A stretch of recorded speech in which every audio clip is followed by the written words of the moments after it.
What's up guys, Tyler here with Board Insiders. I got with me a 2013-14 Never Summer Proto and a 2014-15 Never Summer Ripsaw.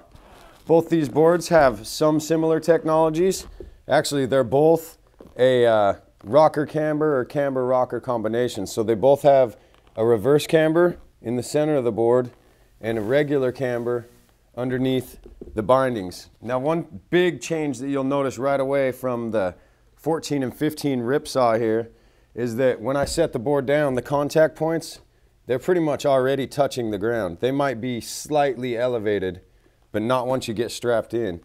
Now the older Never Summer, the 13 and 14, they're both bent up, reverse camber, about the same amount in the center, but the 13-14 Proto has less camber after the reverse camber zone, so the contact points still aren't down at the snow.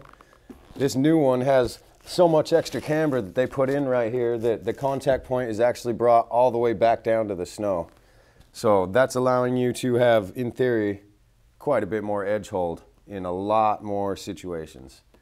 So this is Tyler about to do a flex test on the 2014-15 Never Summer Ripsaw. This whole testing on the 2014 Never Summer Ripsaw is a collaborative effort with Board Insiders and MountHoodRiders.com. All right, so this is the flex test on the Never Summer Ripsaw 2014 and 15. The first thing I like to do is just kind of rock with my body's natural weight back and forth and just kind of show you where the board wants to flex just naturally on its own. If you're noticing, it's just really, especially for the first few inches, we'll just flex in that middle in that reverse camber zone just with no problem at all. Once you get to about here, it actually wants to make you put some weight into it, because then you're having to get a lot of energy out of your legs to bend that regular camber zone. So right there, you're having to put a lot of energy, but it's still holdable, still flexible, but this camber zone is so powerful that it's wanting to lay you back down to the ground. So you can flex it out to here, but it's wanting still to pull you back down to the ground. So this would be good for landing in the back seat and getting brought back down into your nose or into your tail. But it's definitely still a pretty soft board. So it's got its soft and stiff zones. I would say it's soft through here, stiffer right here, right on the outside of your bindings. This is almost like the apex of their camber zone, and it's right at the outside of your inserts. If you're riding the same stance as me, which is about 22.5. All right, so this is gonna be, the max flex, I would say. That's the max comfortable flex right there.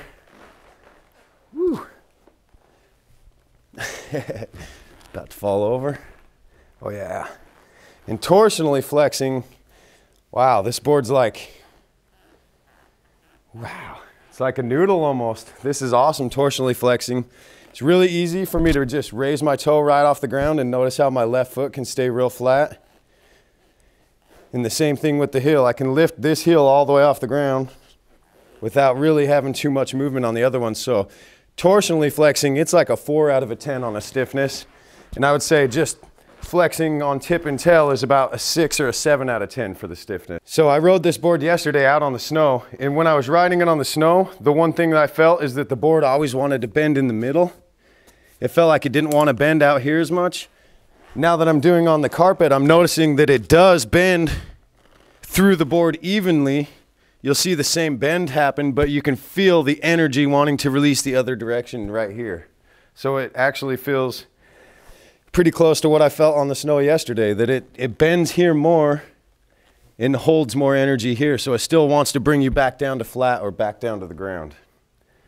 So this was Tyler on the 2014-15 Never Summer Ripsaw.